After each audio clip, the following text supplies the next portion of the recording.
یہ لفظ ہی اتنا برا لگتا ہے کہ سم ٹائم اپنی زبان سے بندہ نہیں ادا کر سکتا. یہ لفظ اتنا قبیح لگتا ہے، چاہے جائے کہ بندہ اس کی تشریح اور توضیح میں جائے اور اس پہ جو ہے وہ گالیاں دے رہا ہو تو درست نہیں. یہ بات یاد رکھیے، عربی زبان میں گالی کو السب کہتے ہیں، سب و شتم کے الفاظ بھی آتے ہیں، جس کا معنی ہوتا ہے بیہودہ گوئی کرنا، بد زبانی کرنا، عیب جوئی کرنا، لعن طعن کرنا. والسلام علی رسول اللہ وعلی آلہ وصحبہ ومن والاه اما بعد.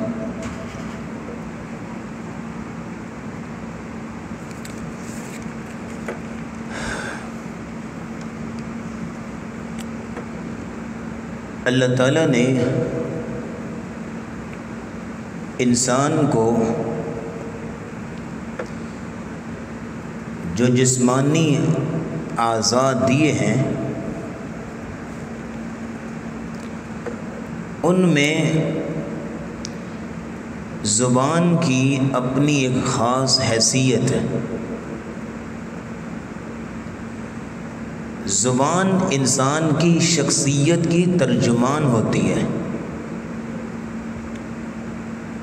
زبان انسان کے خیالات، اس کے دل میں پنپنے والے ارادوں کا ترجمانی کرتی ہے.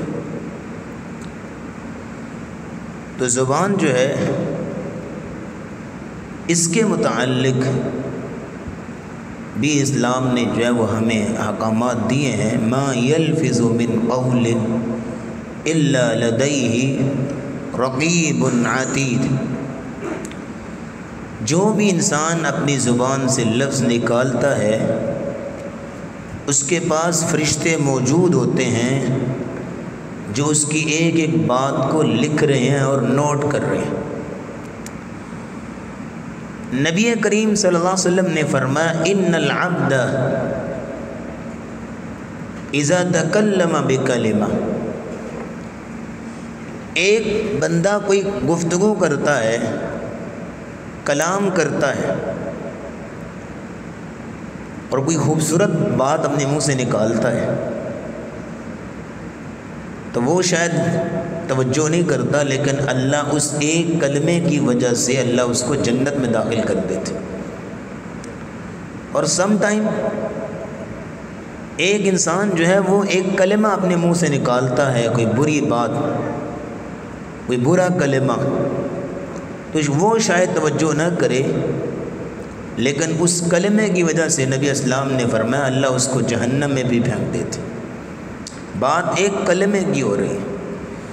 تو یاد رکھیے صبح کا وقت جب ہوتا ہے نا تو تمام اعضاء انسان کے منت سماجت کر رہے ہوتے ہیں زبان کے آگے کہ آج دن چڑھا ہے، اگر تو سیدھے رستے پہ رہی اور قائم دائم رہی تو ہم بھی سیدھے رہیں گے، اگر تو بگڑ گئی تو پھر جو ہے وہ ہم بھی بگڑ جائیں گے. ہمارے استاد جی کہا کرتے تھے کہ زبان سے آپ نے کوئی لفظ نکال دیا تو پھر اس پہ جو ہے پنش ہوئی تو ڈنڈے تو پھر باقی عذابیں پڑیں گے، تو یہ تو اندر بند ہوتی ہے محفوظ، اس کو تو کچھ نہیں ہوتا. تو اس لیے جو ہے وہ ہاتھ پاؤں جو ہے دیگر اعضاء زبان کی منت سماجت کر رہے ہوتے ہیں کہ خدا را آج دن چڑھا ہے تو اپنا آپ جو ہے وہ سیدھا رکھنا. نبی کریم صلی اللہ علیہ وسلم نے فرمایا اکثر بنی آدم اکثر خطاء ابن آدم فی اللسان، انسانیت کے سب سے زیادہ جو گناہ ہوتے ہیں وہ زبان سے ہوتے ہیں. اسی لیے ابو بکر صدیق رضی اللہ تعالیٰ عنہ ایک دن بیٹھے ہوئے تھے تو اپنی زبان کو پکڑے ہوئے تھے. تو کسی نے پوچھا آپ کیا کر رہے ہیں؟ تو کہنے لگے یہی زبان ہے جس نے مجھے زندگی میں کئی ایسی جگہوں پہ بڑی بڑی مشکلوں میں ڈال دی ہے کہ ایک لفظ بندے نے منہ سے نکالا تو اب لوگ تو کہتے ہیں بس ایک بات تو کر کے دکھا تو صحیح، پھر دیکھتے ہیں تجھے. تو بہرحال زبان کی حفاظت. ایک صحابی ہے نبی اسلام کے پاس اور آ کے کہتے ہیں من نجا، نجات کس میں ہے؟ دنیا اور آخرت میں نجات کس میں؟ تو نبی کریم صلی اللہ علیہ وسلم نے بڑی خوبصورت بات کی، 3 آپ نے باتیں اس کو بیان کی۔ آپ نے فرمایا املک علیک لسانک، اپنی زبان کو قابو میں رکھ، سوچ سمجھ کے بولو، ولیسعک بیتک، اور اپنے گھر میں زیادہ وقت گزارو، فضول باہر نہ نکلو، وابکی علی خطیئتک، اور کبھی اکیلے بیٹھ کے اپنے گناہوں پہ رو لیا کرو۔ یہ 3 اصول رسول اللہ نے بیان کیے کہ کہا ہے کہ ان کے اندر دنیا کی اور آخرت کی نجات چھپی ہوئی ہے۔ تو اس لیے رسول اللہ صلی اللہ علیہ وسلم نے اپنے فرامین میں اکثر مقامات پہ جو ہے وہ زبان کے بارے میں جو ہے وہ تاکید کی ہے۔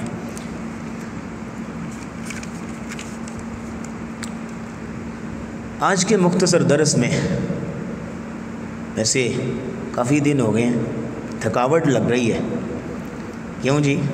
خالد صاحب نظر نہیں آ رہے، ماشاء اللہ ماشاء اللہ چھپ کے بیٹھتے ہیں۔ اچھا، تو آج کے مختصر درس میں زبان کے جو علماء نے تقریباً 20 گناہ جمع کیے، ان میں سے ایک آپ کے سامنے رکھوں گا آج کی مجلس میں، جو مجھے کہا گیا تھا اسپیشل کہ آپ نے اس پہ درس ضرور دینا ہے۔ تو زبان کے 20 گناہ ہیں، ان میں سے ایک گناہ وہ یہ ہے کہ بد زبانی کرنا اور گالی دینا۔ یہ گالی دینا جو ہے وہ انتہائی سنگین جرم ہے، بلکہ یہ جو لفظ ہے نا گالی، یہ لفظ ہی اتنا برا لگتا ہے کہ سم ٹائم اپنی زبان سے بندہ نہیں ادا کر سکتا۔ یہ لفظ اتنا قبیح لگتا ہے، چاہے جائے کہ بندہ اس کی تشریح اور توضیح میں جائے اور اس پہ جو ہے وہ گالیاں دے رہا ہو تو درست نہیں۔ یہ بات یاد رکھیے، عربی زبان میں گالی کو السب کہتے ہیں، سب و شتم کے الفاظ بھی آتے ہیں، جس کا معنی ہوتا ہے بیہودہ گوئی کرنا، بد زبانی کرنا، عیب جوئی کرنا، لعن طعن کرنا۔ جو روایتی طور پہ لوگ جو ہیں وہ بد زبانی کرتے ہیں، گالیاں دیتے ہیں، جس میں ماں بہن کو بھی کوٹ کیا جاتا ہے، اس کو چھوڑ کے علماء تو یہاں تک کہتے ہیں، فرمایا مشافہۃ الغیر بما یکرہ، کسی بندے کے ساتھ وہ ایسی گفتگو کرے جو اس کو بری لگ رہی ہو، اس کو ٹھیس پہنچ رہی ہو، وہ بھی گالی کے زمرے میں آتی ہے۔ اتنی وسعت ہے عربی زبان کے اندر۔ اور فرمایا کل کلام قبیح، ہر وہ گفتگو جو قبیح ہے، بری ہے، جو ایک صاحب عقل اور صاحب بصیرت آدمی سمجھتا ہے کہ یہ بری گفتگو کر رہا ہے، وہ گالی ہے۔ اور اس لیے گالی کے نقصانات بھی رسول اللہ صلی اللہ علیہ وسلم نے بیان فرمائے۔ سب سے پہلا نقصان تو یہ ہے کہ یہ بندہ منافق ہے۔ آپ نے فرمایا اربع من کن فیہ کان منافقا خالصا، 4 خصلتیں جس بندے کے اندر ہیں وہ پکا اور خالص منافق ہے، اور اگر اس کے اندر ایک خصلت ہے تو اتنا ہی وہ منافق ہے۔ اذا حدث کذب، جب بھی بات کرے گا تو جھوٹ بولے گا۔ کبھی کاؤنٹ کیا ایک دن میں نے کتنے جھوٹ بولے، ایک ہفتے میں میں نے کتنے جھوٹ بولے؟ اذا حدث کذب، جب بھی بات کرے گا تو جھوٹ بولے گا۔ اور فرمایا وَإِذَا عَاهَدَ غَدَرَ، وعدہ کرے گا تو وعدہ خلافی کرے گا۔ وَإِذَا خَاصَمَ فَجَرَ، جب جھگڑا کرے گا تو گالی گلوچ پہ آئے گا۔ اور فرمایا وَإِذَا اؤْتُمِنَ خَانَ، جب اس کو امانت سونپی جائے تو اس میں خیانت کرے گا۔ یہ 4 خصلتیں جس کے اندر ہیں وہ پکا منافق ہے۔ تو جس کے اندر یہ خصلت ہوگی بات بات پہ گالی دینا، وہ اس کے اندر منافق کی ایک خصلت موجود ہے۔ دوسرے نمبر پہ رسول اللہ صلی اللہ علیہ وسلم نے فرمایا وَإِنَّ اللَّهَ لَيُبْغِضُ الْفَاحِشَ الْبَذِيءَ، جو شخص بیہودہ گوئی کرتا ہے، گالی گلوچ دیتا ہے، اللہ رب العزت اس پہ سخت غصے اور ناراض ہوتے ہیں۔ ایک تو یہ کہ منافق ہے، دوسرا اللہ کا غصہ اور غضب اس کو مل رہا ہے، اس سے بڑی اور کیا سزا ہو سکتی۔ تیسرے نمبر پہ رسول اللہ صلی اللہ علیہ وسلم نے فرمایا المسبتان ما قال فعل البادئ، 2 آدمی آپس میں ایک دوسرے کو گالیاں دے رہے ہیں، دونوں شیطان ہیں۔ اور ایک روایت میں آپ علیہ السلام نے فرمایا جو دونوں لوگ آپس میں ایک دوسرے کو گالیاں دے رہے ہیں، جو شخص پہل کرتا ہے اور پہلے گالی دیتا ہے اس ساری لڑائی کا وبال اور ساری بد زبانی کا وبال اسی بندے پہ آتا ہے جو شخص پہل کرتا ہے۔ اس لیے اس چیز سے بچنا چاہیے۔ نبی اسلام نے فرمایا سباب المسلم فسوق وقتالہ کفر، کسی مسلمان کو گالی دینا فسق ہے۔ فسق معنی اللہ کی نافرمانی، اور اللہ نے قرآن میں ایک نہیں 10 بار کہا ان اللہ لا یہدی القوم الفاسقین، ان اللہ لا یحب الفاسقین، اللہ ان فاسقوں کو نہ ہدایت دیتا ہے نہ ان کو پسند کرتا ہے جو گالی دیتے۔ اور آخری بات ختم کرتے ہیں، نبی کریم صلی اللہ علیہ وسلم نے فرمایا سباب المؤمن کالمشرف علی الحلقہ، کسی مسلمان کو کسی مومن کو گالی دینا ایسے ہی ہے کہ جیسے وہ گالی دینے والا شخص ہلاکت کے گڑھے کے کنارے پہ کھڑا ہے، کسی وقت بھی جو ہے اس میں گر سکتا ہے۔ تو یہ معمولی معاملہ نہیں ہے۔ آج جو ہے دیکھیں، آج لوگ گالیاں دیتے ہیں، تقریباً 4 وجوہات ہوتی ہیں گالی دینے کی۔ ذرا بڑی امپورٹنٹ بات آپ کے سامنے رکھنے جا رہے ہیں، 4 وجوہات ہوتی ہیں۔ اگر کوئی گالی دے رہے ہیں ان چاروں میں سے کوئی ایک وجہ ضرور ہوگی۔ پہلی وجہ عادت بنی ہوئی ہے، بات پہ گالی دینا، اور کئی ایسے قوی لوگ ہیں بات بعد میں کریں گے پہلے اس کو گالی دیں گے۔ یہ عادت کیا کریں جی، بس عادت بن گئی ہے، زبان پک گئی ہے۔ بھئی تم اتنے جو ہے وہ کمزور ہو گئے ہو کہ اس کبھی عادت کو نہیں چھوڑ سکتے۔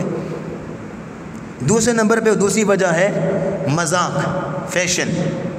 2 لوگ آپس میں ایک دوسرے بیٹھے ہیں، گالیاں دی جا رہے ہیں، اور پوچھا جی آپ کیا کر رہے ہیں اتنا کبھی کام؟ اور نہیں جی شغل میلہ بس ہے۔ سبحان اللہ، اتنا کبھی گناہ اور تم شغل میلہ لگا رہے ہو؟ یہ گناہ کے اندر ہی تمہیں مزہ آتا ہے؟ یہ تمہارا شغل اور تمہاری تفریح گناہ کے اندر ہی چھپی ہوئی ہے۔ اور تیسری وجہ جو لوگ گالی دیتے ہیں مجبوری کے طور پہ، مجبوری کے طور پہ اپنے بیٹے کو اپنے نوکر کو گالی دے کے کام کروائے گا۔